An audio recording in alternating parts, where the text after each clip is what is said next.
Good morning everyone. तो हम आज हमारा अगला क्लास कंटिन्यू करने वाले हैं। जैसे कि हमको आप सबको पता है, हमने पिछले क्लास में देखा था कि किस तरह से ग्लूकोज को ऑक्सीडाइज किया था हमने साइटोप्लाज्म में, और उस ऑक्सीडाइज करने वाली प्रोसेस को हमने कहा था ग्लाइकोलिसिस। तो ग्लाइकोलिसिस का फर्स्ट प्रोडक्ट जैसे कि हमको पता है क्या था, ग्लूकोज था। फर्स्ट प्रोडक्ट ग्लूकोज था और एंड प्रोडक्ट हमने देखा था पायरुविक एसिड वाला। तो ये पायरुविक एसिड जो है यहाँ पर एक्चुअली 3 कार्बन वाला होता है, हमने देखा था।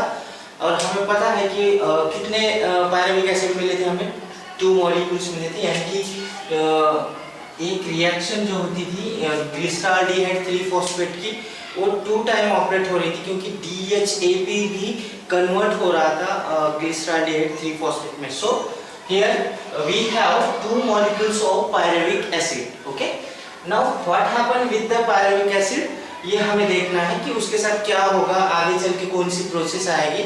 जैसा कि हमने बताया है आपको, ट्राई कार्बोक्सिलिक एसिड साइकिल होने वाली है, तो वो कहाँ पर होगी, ये सब हम इस क्लास में देखने वाले हैं। ओके,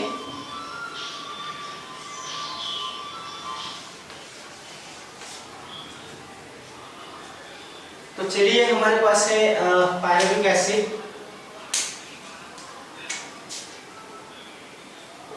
पायरुविक एसिड है। ओके, तो पहले तो क्या होगा, ये पायरुविक एसिड जो है एंटर करेगा इनटू द माइटोकॉन्ड्रिया। कहाँ पर, माइटोकॉन्ड्रिया। मान लीजिए हमने यहाँ पर माइटोकॉन्ड्रिया दिखा दिया। ओके, ये है माइटोकॉन्ड्रिया। माइटोकॉन्ड्रिया के अंदर, क्योंकि हमें पता है कि mitochondria is a double membranous organelle, सबको पता है कि ये 2 मेम्ब्रेन होते हैं माइटोकॉन्ड्रिया के अंदर, राइट। ओके, तो ये हुआ आउटर मेम्ब्रेन, राइट, माइटोकॉन्ड्रिया का आउटर मेम्ब्रेन। और ये हुआ इनर मेम्ब्रेन। यानी हम कहेंगे माइटोकॉन्ड्रिया 2 मेम्ब्रेन से बना हुआ है। पहला तो आउटर मेम्ब्रेन, और अंदर वाला जो फोल्डेड टाइप का दिख रहा है हमको मेम्ब्रेन, उसे कहेंगे हम इनर मेम्ब्रेन। और इनर मेम्ब्रेन के अंदर जो स्पेस है, फ्लूइड पार्ट है, जिसको हम कहेंगे माइटोकॉन्ड्रियल, इसे कहेंगे हम माइटोकॉन्ड्रियल मैट्रिक्स। इसे क्या कहेंगे, माइटोकॉन्ड्रियल मैट्रिक्स। समझ में आ रहा है? तो यहाँ पर होता क्या है, पायरुविक एसिड जब माइटोकॉन्ड्रिया में एंटर करेगा, जब वो यहाँ आएगा, या यहाँ पर हम दिखा देंगे पायरुविक एसिड। ओके, समझ लीजिए। अब हम कहाँ है, साइटोप्लाज्म में नहीं, ये रहा साइटोप्लाज्म। साइटोप्लाज्म में एक ऑर्गेनल है माइटोकॉन्ड्रिया, जहाँ पर मॉलिक्यूल आया कौन सा, पायरुविक एसिड। तो हमारे पास कितने पायरुविक एसिड थे, 2 मॉलिक्यूल्स ऑफ पायरुविक एसिड। तो 2 मॉलिक्यूल पायरुविक एसिड के कहाँ जाएंगे, यहाँ माइटोकॉन्ड्रियल मैट्रिक्स में। यहाँ पर इनके साथ क्या होगा, पायरुविक एसिड के साथ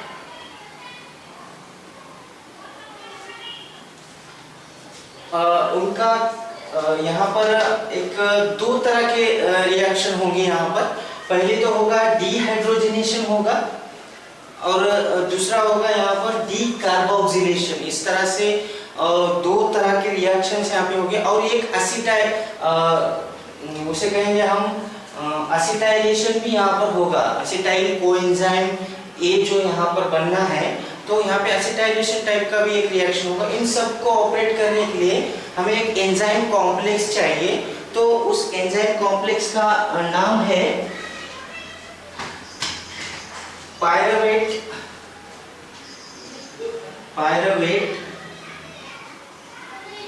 डिहाइड्रोजिनेज कॉम्प्लेक्स। क्या नाम है इसका, पायरुवेट डिहाइड्रोजिनेज कॉम्प्लेक्स। इसकी हेल्प से यहाँ पर ये कोई एक एंजाइम नहीं है, ये 3 एंजाइम का कॉम्प्लेक्स एक फॉर्म है, जहाँ पर हम कहेंगे 3 तरह के एंजाइम्स होंगे। यहाँ पर 3 कौन से, पायरुवेट डिहाइड्रोजिनेज एक होगा, दूसरा तो एंजाइम होगा डायहाइड्रो प्रोपिल डिहाइड्रोजनेस, और तीसरा होगा डायहाइड्रोलिपोइल डिहाइड्रोजनेस। यानी 3 तरह के यहाँ पर एंजाइम्स होंगे। तो ये 3 का कॉम्बिनेशन मिलाकर हमने कहा पायरुवेट डिहाइड्रोजनेस कॉम्प्लेक्स। ओके, इसकी हेल्प से यहाँ पर होता क्या है, अब हम यहाँ माइटोकॉन्ड्रियल मैट्रिक्स में उतनी जगह नहीं है, तो हम क्या करेंगे, इसे बाहर लेंगे यानी यहाँ पर हमने सीधे सीधे यहाँ बना देना है acetyl coenzyme A. Okay, coenzyme A को हम ऐसे कैपिटल में दिखाएंगे, कोएंजाइम ए, इसे हम इनिशियली ऐसा लिख सकते हैं।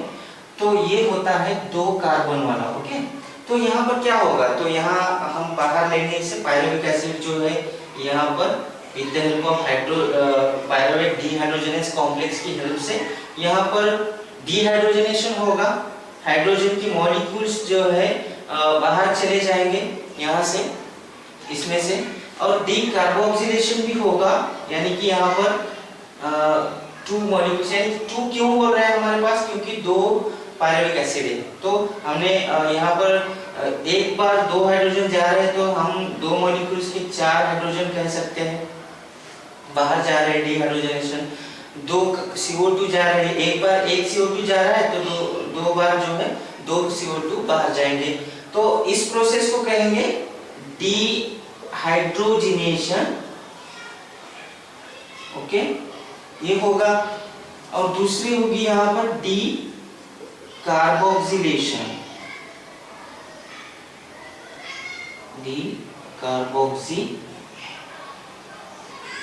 पेन क्यों नहीं पड़ रही है, ठीक है, हम दूसरी लेंगे, कार्बोक्सिलेशन। ओके, डिकार्बोक्सिलेशन और डिहाइड्रोजनेशन होगा, और यहाँ पर यानी कि एक कार्बन एटम चला गया, तो यहाँ पर बनेगा एसिटाइल कोएंजाइम ए, जो कि 2 कार्बन वाला होगा। Okay, 2 carbon compound. ये कोएंजाइम आया कहाँ से, तो यहीं से हमने कहा कि हाइड्रोक्सी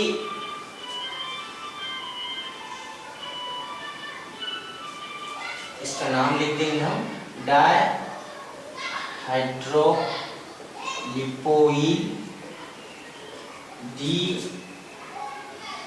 डिहाइड्रोजिनेज। इस तरह के 2 एंजाइम्स होंगे। ओके, और डायहाइड्रोलिपोइल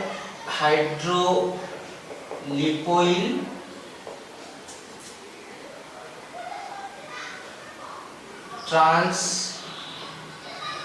एसिटाइलेज नाम का एंजाइम होगा।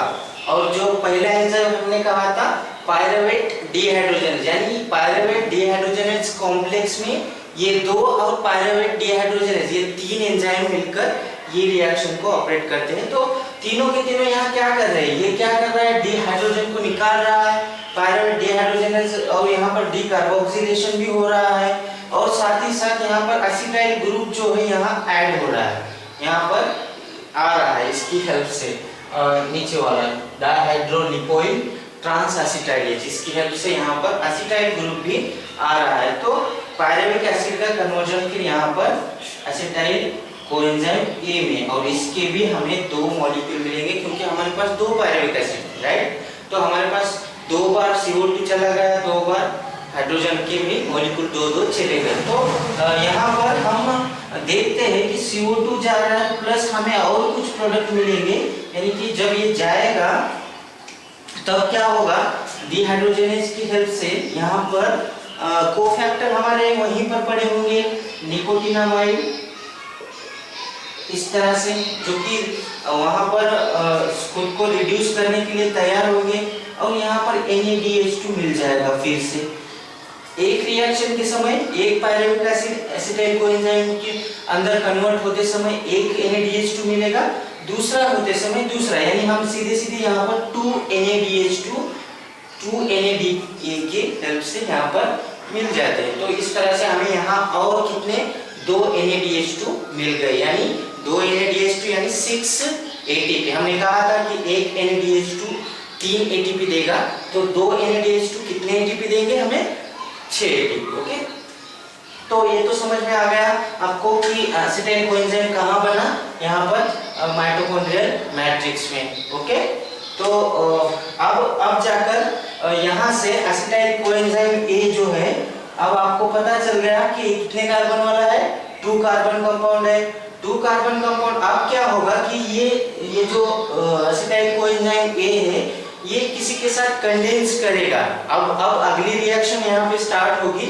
यहाँ पर एक साइक्लिक मैनर वाली एक चेन ऑपरेट होगी, जिसे हम क्रेब्स साइकिल कहेंगे या सिट्रिक एसिड साइकिल भी कह सकते हैं, या तो फिर ट्राई कार्बोक्सिलिक एसिड साइकिल। इस तरह से 3 नाम दिए गए हैं, वो हम देखेंगे अभी। तो आपको इतना समझ में आ गया। पहली बात तो याद रखना है आपको, पायरुविक एसिड जो बन रहा था साइटोप्लाज्म में, वो एंटर कर रहा है माइटोकॉन्ड्रिया में। माइटोकॉन्ड्रिया में जाने के बाद क्या हो रहा है, वहां पर माइटोकॉन्ड्रियल मैट्रिक्स में पायरुवेट डिहाइड्रोजनेस कॉम्प्लेक्स, हमें 3 एंजाइम की नाम लेने की जरूरत नहीं, यहाँ पर पायरुवेट डिहाइड्रोजनेस कॉम्प्लेक्स कह देंगे हम। उसकी हेल्प से यहाँ पर एसिटाइल कोएंजाइम ए बन रहा है, जो कि 2 कार्बन वाला कंपाउंड है। और एसिटाइल कोएंजाइम ए के बनते समय 2 कार्बन डाइऑक्साइड के मॉलिक्यूल बाहर जा रहे हैं और यहाँ पर 2 NADH2 भी हमें मिल रहे हैं। ओके, तो एसिटाइल कोएंजाइम अब क्या करेगा, क्रेब्स साइकिल के लिए तैयार हो जाएगा। ओके,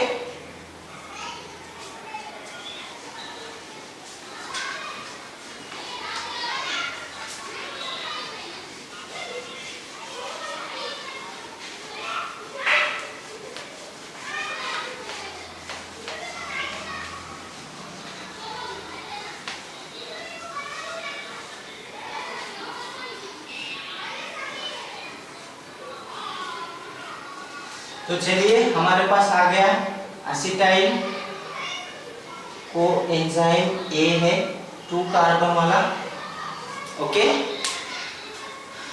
अब माइटोकॉन्ड्रियल मैट्रिक्स में वहां पर और एक प्रोडक्ट होता है, उसका नाम है, कंपाउंड होता है,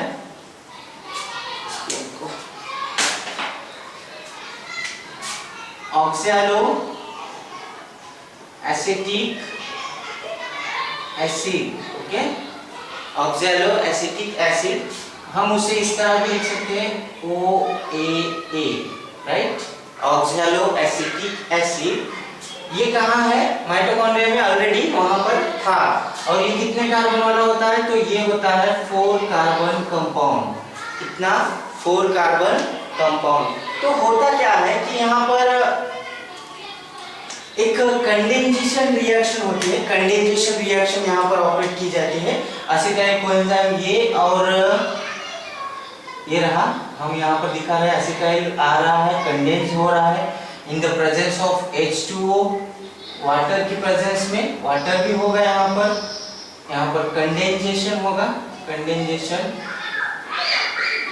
किसका कंडेंसेशन हो रहा है, ऑक्सैलो एसिटिक एसिड और एसिटाइल कोएंजाइम ए, इन दोनों को देखिए आप, ये oxalo acetic acid 4 carbon compound है, यहाँ पर एसिटाइल कोएंजाइम ये 2 कार्बन कंपाउंड है। तो इन दोनों का कंडेंसेशन रिएक्शन हो रहा है, तो इन दोनों को एक जगह आना चाहिए।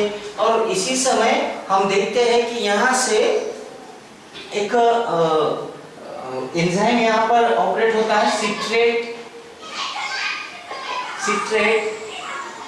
सिंथेस नाम का एक एंजाइम यहाँ पर होगा, जिसकी हेल्प से यहाँ पर सिट्रिक एसिड या जहां सिट्रिक एसिड आएगा या कोई भी एसिड आएगा, तो हम मान लीजिए यहाँ पर सिट्रिक एसिड आया तो हम उसे सिट्रेट भी कह सकते हैं। ओके, तो सिट्रिक एसिड बन जाता है इसकी हेल्प से। ये एंजाइम है जिसकी हेल्प से क्या हो रहा है कि सिट्रेट सिंथेस क्या कर रहा है, सिट्रिक एसिड यानी सिट्रेट को सिंथेसिस कर रहा है। और वो कितने कार्बन का होगा, अभी आप देख लीजिए, ऑक्सैलो एसिटिक एसिड 4 कार्बन वाला था और ये कितने कार्बन वाला था, 2 कार्बन वाला। तो इन दोनों का जो कंडेंसेशन हुआ तो यहाँ पर टोटल कार्बन कितने बन गए। पहला प्रोडक्ट जो है क्रेब्स साइकिल का, ये साइकिल क्रेब्स साइकिल क्यों कहा गया, क्योंकि साइंटिस्ट का नाम है Hans HANS Hans A Krebs. ये जो साइंटिस्ट है इन्होंने इस साइकिल को डिस्कवर किया। इन्होंने क्या किया, पहली बार इस साइकिल को देखा, इस साइकिल ऐसी साइकिल होती है इन्होंने कहा, इसलिए इनके नाम से, जिन्होंने इस साइकिल को स्टडी की, इनके नाम से ही इनको इस साइकिल को एक नाम दिया गया, क्रेब्स साइकिल हम इसे कह सकते हैं। अब यहाँ पर देखिए, जब एसिटाइल कोएंजाइम ए और ऑक्सैलोएसिटिक एसिड इन दोनों का कंडेंसेशन हो रहा है, तो क्या हुआ, यहाँ पर in the presence of water भी है, यहाँ पर इसके मदद हेल्प से यहाँ पर सिट्रिक एसिड बन गया सिट्रेट सिंथेस की प्रेजेंस में। तो citric acid is a first product, हम कहेंगे citric acid is the first product of Krebs cycle. Okay, तो हम क्या कहेंगे, इस साइकिल को, जिसकी वजह से इसका अगर फर्स्ट प्रोडक्ट है, तो इसी वजह से क्या हुआ कि इस साइकिल को और एक नाम दिया गया, सिट्रिक एसिड साइकिल, इसे कहा गया सिट्रिक एसिड साइकिल। ओके, ये भी नाम है इसका। और एक नाम इसको है, हमने कल देखा था कि इसको ट्राई कार्बोक्सिलिक एसिड साइकिल भी कहा जाता है, या तो फिर हम कहेंगे TCA साइकिल।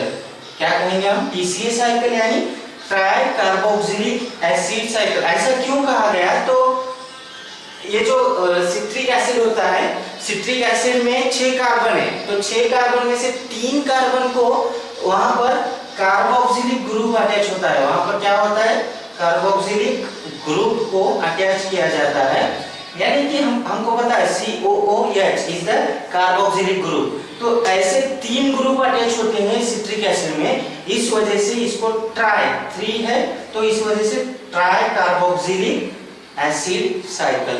ये 3 नाम जो है एक ही पाथवे को, इस साइक्लिक चेन को दिया गया है। ओके, तो यहाँ पर हमारा फर्स्ट प्रोडक्ट क्या बन गया है, सिट्रिक एसिड। ओके, और वो भी कितने कार्बन वाला है, 2 कार्बन वाला। तो हम अगली स्टेप में क्या होता है देखेंगे।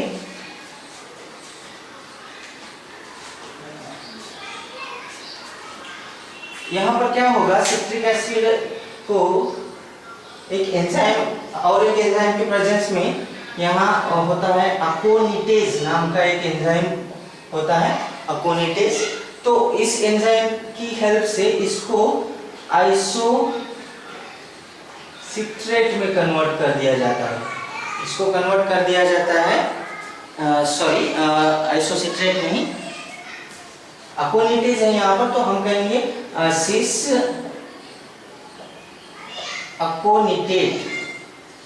अकोनिटिक एसिड और अकोनिटेट में कन्वर्ट कर दिया जाता है, जो कि 6 कार्बन वाला ही कंपाउंड होता है। यहाँ पर सिर्फ एक हो जाता है रिएक्शन, यहाँ पर डिहाइड्रोजनेशन होता है, डिहाइड्रेशन होगा।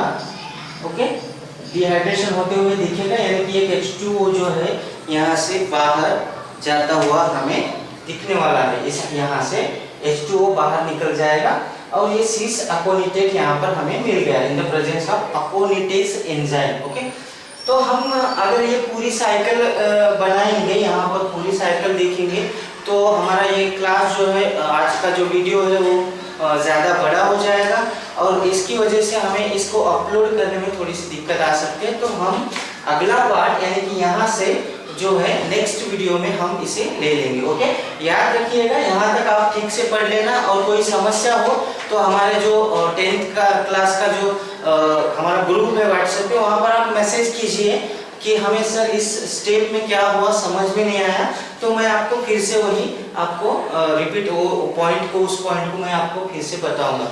जब तक आप इसे पढ़ोगे नहीं आपकी समझ में नहीं आएगा, क्योंकि हमारे बोर्ड के सिलेबस में इतनी साइकिल तो वहाँ पर बताई नहीं गई है, लेकिन जो होता है एक्चुअली हमें डिटेल में पढ़ना जरूरी होता है। इसलिए मैंने ग्लाइकोलिसिस भी आपको साइकिल, वहाँ पर वो पाथवे नहीं है हमारे किताब में, फिर भी हमने पाथवे के साथ उसकी पढ़ाई की है।